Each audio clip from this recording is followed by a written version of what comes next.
श्री स्वामी समर्थ. पुन्हा एकदा तुमचं आपल्या यूट्यूब चॅनलमध्ये स्वागत आहे. स्वामी कृपेने तुमचा आजचा दिवस आनंदात जाऊ ही स्वामीचरणी प्रार्थना करते आणि आजच्या व्हिडिओला सुरुवात करते. 4 डिसेंबर 2025 रोजी मार्गशीर्ष पौर्णिमा आहे आणि याच दिवशी दत्त जयंती सुद्धा साजरी केली जाते. दत्त जयंती 2025 मध्ये गुरुवारी 4 डिसेंबर 2025 रोजी साजरी केली जाणार आहे. हा दिवस मार्गशीर्ष पौर्णिमेला असतो, जेव्हा भक्त दत्तात्रेयांची पूजा करतात आणि सायंकाळी दत्ताचा पाळणा हलवतात. यंदा दत्त जयंती ही गुरुवारी आलेली आहे. हे अत्यंत शुभ मानले जाते, कारण गुरुवार हा दत्तगुरूंच्या पूजेसाठी समर्पित आहे. मार्गशीर्ष पौर्णिमा तिथी ही 4 डिसेंबर 2025 रोजी सकाळी 8:38 सुरू होऊन 5 डिसेंबर 2025 रोजी सकाळी शुक्रवारी 4:44 पौर्णिमा असणार आहे. हा दिवस भगवान दत्तात्रेयांचा जन्मदिवस म्हणून साजरा केला जातो. दत्तात्रेय हे ब्रह्मा, विष्णू आणि महेश या 3 देवतांचे एकत्रित रूप मानले जातात. दत्तात्रेय जयंतीच्या दिवशी श्री दत्ताचे तत्व पृथ्वीवर इतर कोणत्याही दिवसांपेक्षा 1000 पट जास्त सक्रिय असते. असे म्हटले जाते की श्री दत्तात्रेय जयंती साजरी केल्याने जीवनातील मुख्य समस्या सोडवता येतात आणि व्यक्तीच्या यशातील अडथळे दूर होतात. आपल्या सनातन धर्मात दत्त जयंती ही अत्यंत महत्त्वाची मानली जाते. या दिवशी भगवान दत्तांचा जन्म झाला असे म्हटले जाते.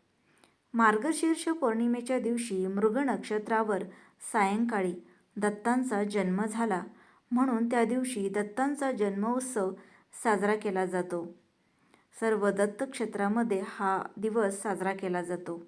असं मानलं जातं की जे लोक या दिवशी व्रत करतात त्यांच्या सर्व मनोकामना पूर्ण होतात, तसेच भगवान दत्तांचा आशीर्वाद देखील प्राप्त होतो.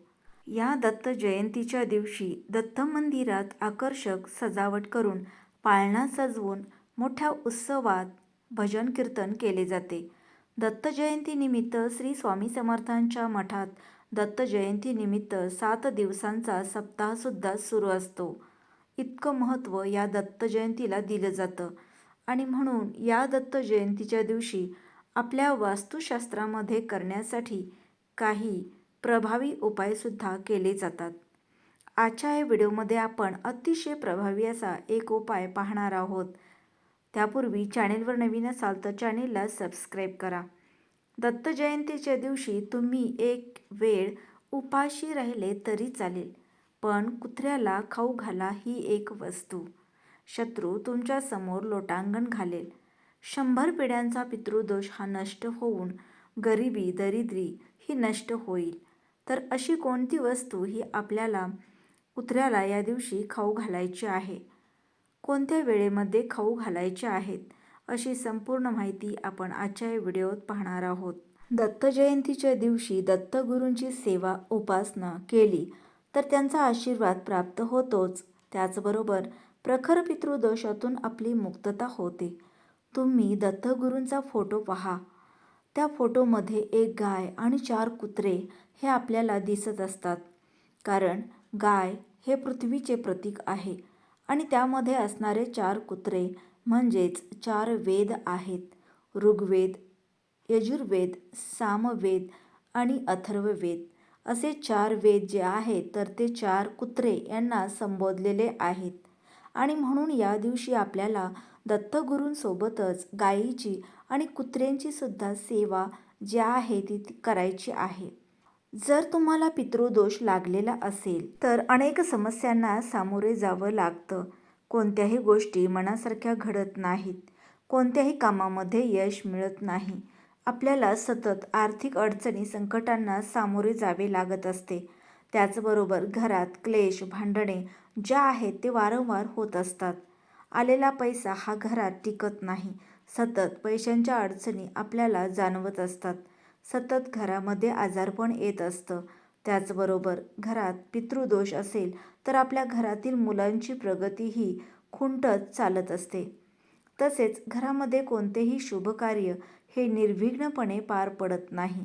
आणि म्हणून जर आपण या दत्त जयंतीच्या दिवशी ही एक वस्तू कुत्र्याला खाऊ घातली तर जीवनातील अनेक संकट, अडथळे, अडचणी, पितृदोष हा नष्ट होऊन तुमच्या मनातील कितीही कठीणातली कठीण इच्छा पूर्ण होईल. जर भरपूर दिवसांपासून तुमच्या मनामध्ये एखादी इच्छा असेल आणि ती इच्छा पूर्ण व्हावी असं तुमच्या मनामध्ये असेल, परंतु तुम्ही प्रयत्नही केले, परंतु तुमची ती इच्छा पूर्ण झाली नसेल, तर या दत्त जयंतीच्या दिवशी जर तुम्ही ही एक वस्तू कुत्र्याला खाऊ घातली, तर दत्तगुरूंच्या कृपेने तुमची इच्छा पूर्ण होईल. आता ही वस्तू आपल्याला कुत्र्याला कधी खाऊ घालायची आहेत, तर तुम्ही गुरुवारी अगदी सकाळपासून ते संध्याकाळपर्यंत जेव्हा केव्हा तुम्हाला वेळ भेटेल, तेव्हा तुम्हाला शक्य होईल कोणत्याही वेळेमध्ये तुम्ही ही वस्तू आहे तर ती वस्तू कुत्र्याला खाऊ घालू शकता. आता ही वस्तू कुत्र्याला खाऊ घालण्यापूर्वी तुम्हाला सर्वप्रथम सकाळी लवकर उठायचं आहे, स्वच्छ स्नान करायचं आहे, स्वच्छ कपडे परिधान करायचे आहेत आणि यानंतर आपल्या देवघरातील देवांची पूजा करून घ्यायची आहे. दत्तांचा फोटो असेल तर फोटोची पूजा करून घ्यायची आहे, पुसून काढायचा आहे तो फोटो. त्याचबरोबर मूर्ती असेल तर मूर्तीवरती अभिषेक करायचा आहे. यानंतर आपल्याला त्यांची पूजा करायची आहे. त्यांना आपल्याला हळद, कुंकू, अष्टगंध, अक्षता, फुले अर्पण करायची आहेत. या दिवशी शक्यतो पिवळी फुले अर्पण करावी. पिवळ्या रंगाचे नैवेद्य अर्पण करावे, जसे की पिवळ्या रंगाची मिठाई असेल किंवा केळी असतील तर तुम्ही हे नैवेद्य अर्पण करू शकता. अशी पूजा करून घ्यायची आहे. जर तुमच्या देवघरामध्ये दत्तगुरूंचा फोटो किंवा मूर्ती नसेल, तर स्वामींची मूर्ती किंवा फोटो असेल तर तिथे तुम्ही ही पूजा करू शकता. कारण दत्तगुरूंचाच एक अवतार म्हणजेच श्री स्वामी समर्थ महाराज आहेत. यामुळे तुम्ही त्यांचीसुद्धा पूजा करू शकता. आता ही पूजा करून झाल्यानंतर ही एक वस्तू जी आहे तर ती तुम्हाला कुत्र्याला खाऊ घालायची आहे. वर सांगितल्याप्रमाणे गुरुवारी संपूर्ण दिवसामध्ये तुम्ही ही चपाती खाऊ घातली तरीसुद्धा चालेल. तर आपल्याला काय करायचं आहे, थोडंसं गव्हाचं कणिक मळायचं आहे, त्यामध्ये चिमूटभर मीठ घालायचं आहे आणि 1 ते 2 चमचे तुम्हाला मध घालायचं आहे. मध म्हणजे हॉनीसुद्धा आपण त्यात म्हणत असतो. तर ते मध तुम्हाला त्या पिठामध्ये घालायचं आहे. थोडंसं पाणी टाकायचं आहे आणि एक गोळा तुम्हाला पिठाचा तयार करायचा आहे आणि यानंतर तुम्हाला त्या पिठाची एक चपाती लाटायची आहे आणि ही जी चपाती आहे तर ती तुम्हाला एका ताटामध्ये घ्यायची आहे. एक ग्लास भरून घ्यायचा आहे आणि थोडीशी हळद जी आहे तर ती तुम्हाला पाणी टाकून मिक्स करून घ्यायची आहेत. या सर्व वस्तू घेऊन तुम्हाला सर्वप्रथम तुमच्या देवघरामध्ये जायचं आहे आणि देवघरामध्ये तुम्हाला हा नैवेद्य जो आहे तर तो 5 मिनिटांसाठी ठेवायचा आहे. एक हळदीचा टिळक हा दत्तगुरूंचा फोटो किंवा मूर्तीला लावायचा आहे किंवा स्वामींच्या फोटोला किंवा मूर्तीला तुम्हाला हा एक हळदीचा टिळक लावायचा आहे. 5-10 मिनिटानंतर ती चपाती तिथून उचलायची आहे. ती हळद जी आहे तर ती सुद्धा घ्यायची आहे आणि तुमच्या घराजवळ असणाऱ्या कुत्र्याजवळ जायचं आहे. गेल्यानंतर सर्वप्रथम हळदीचा एक टिळक हा तुम्हाला त्या कुत्र्याच्या कपाळावरती लावायचा आहे आणि ही जी चपाती आहे तर ही तुम्हाला कुत्र्याला खाऊ घालायची आहे. खाऊ घालताना लांबून फेकू नका. एखाद्या कागदावरती किंवा प्लेटमध्ये तुम्हाला ही चपाती खाऊ घालायची आहे. जर तुमचा घरचाच कुत्रा असेल तर त्यालाच ही चपाती खाऊ घाला आणि जर कुत्रा नसेल तर शेजारच्या कुत्रा असतील तर त्यालासुद्धा तुम्ही ही चपाती खाऊ घालू शकता. तेही शक्य नसेल तर इकडे तिकडे भटकणारी भरपूर कुत्री असतात, तर ती आपल्या घरावरती येत असतात, तर त्यांना तुम्ही खाऊ घातली तरीसुद्धा चालेल.